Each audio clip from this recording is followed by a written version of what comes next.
natapos na yan. Binuwag na natin lahat, wala nang hold up.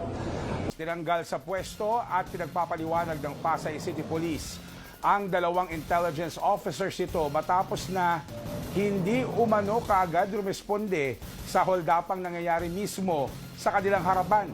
Nakuhanan ng CCTV ang pagdating ng mobile ng mga pulis sa Barangay 193 nitong Miyerkules ng gabi kung saan nagkaroon ng pang-hold up sa isang puting SUV.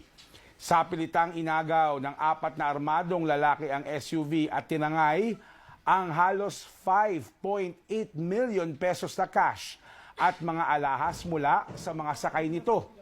Sa hot pursuit operation, natunton sa isang resort sa Laguna ang isa sa mga suspect.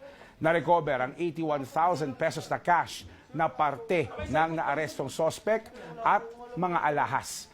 Lumalabas sa investigasyon na magkakakilala ang mga suspect at biktima. Paliwanag naman ng isa sa mga nasibak na pulis.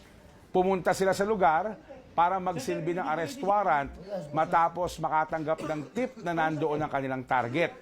Hindi nila sila nakaresponde sa holdapan dahil mataas na kalibre ng baril ang gamit ng mga suspect.